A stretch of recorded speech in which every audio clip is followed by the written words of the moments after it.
হার থেকে জয়ের পথে। রাজীবের জীবনটা শুরু থেকেই সহজ ছিল না। মধ্যবিত্ত পরিবারের ছেলে, বাবা একজন ক্ষুদ্র ব্যবসায়ী আর মা গৃহিণী। ছোটবেলা থেকেই রাজীবের স্বপ্ন ছিল বড় কিছু করার। কিন্তু জীবনের বাস্তবতা তাকে প্রতিবারই নতুন করে আঘাত করেছে। কলেজে পড়ার সময় রাজীব ব্যবসা শুরু করার স্বপ্ন দেখে। বন্ধুরা মিলে ছোট একটা কাপড়ের দোকান খোলে। কিন্তু অভিজ্ঞতার অভাবে, পরিকল্পনার ঘাটতিতে আর আর্থিক সমস্যার কারণে 1 বছরের মধ্যেই দোকানটা বন্ধ হয়ে যায়। চারপাশের মানুষ হাসাহাসি শুরু করল। আত্মীয়রা বলল, এত ছোট বয়সে ব্যবসা করতে যায়, মাথা খারাপ হয়েছে নাকি?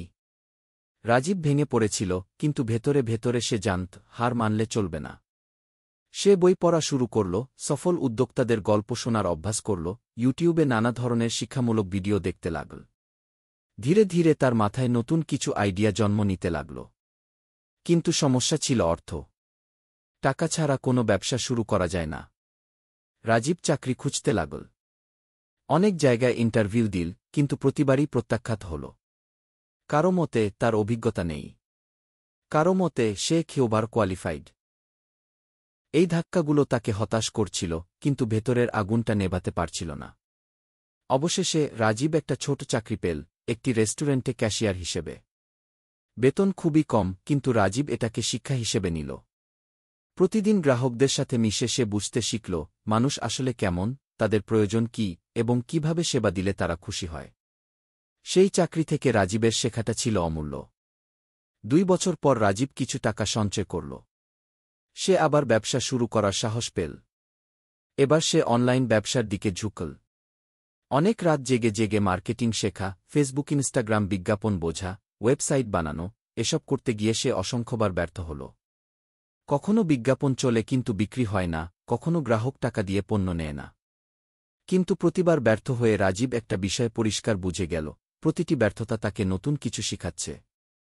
একদিন সে ঠিক করল ছোট থেকে শুরু করবে। সে স্থানীয় হস্তশিল্পীদের সাথে যোগাযোগ করে তাদের পণ্য অনলাইনে বিক্রি করা শুরু করল।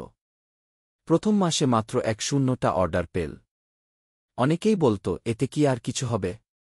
সময় নষ্ট করছিস কি? কিন্তু রাজীব থামল না। সে প্রতিটি গ্রাহককে পরিবারের মতো গুরুত্ব দিল। সময়মতো ডেলিভারি করল, প্রতিটি পণ্যের মান ঠিক রাখল। ধীরে ধীরে তার ব্যবসা বাড়তে লাগল। 3 মাসে অর্ডার হয়ে গেল 100, 6 মাসে পৌঁছে গেল 1000-এ। রাজীব বুঝতে পারল ধৈর্য আর নিয়মিত পরিশ্রম ছাড়া সফলতা পাওয়া যায় না। আজ রাজীবের নিজের একটি কোম্পানি আছে। অসংখ্য যুবক যুবতী তার কোম্পানিতে কাজ করছে। যে মানুষ একসময় ব্যর্থতার কারণে সমাজের হাসির পাত্র হয়েছিল, আজ সেই রাজীবই সমাজের জন্য অনুপ্রেরণা। রাজীবের জীবনের সবচেয়ে বড় শিক্ষা, ব্যর্থতা মানেই শেষ নয়, বরং নতুন করে শেখার সুযোগ। অর্থের অভাব কখনো স্বপ্নের অভাব নয়। ধৈর্য, কঠোর পরিশ্রম আর সততা, এই 3টি জিনিস মানুষকে অন্ধকার থেকে আলোতে নিয়ে যায়।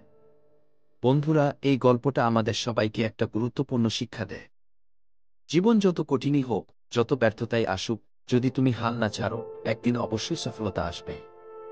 তোমরা যদি গল্পটা ভালো লেগে থাকে, তবে লাইক, কমেন্ট আর সাবস্ক্রাইব করতে পারো। তোমাদের সমর্থনই আমাদের জন্য সবচেয়ে বড় অনুপ্রেরণা।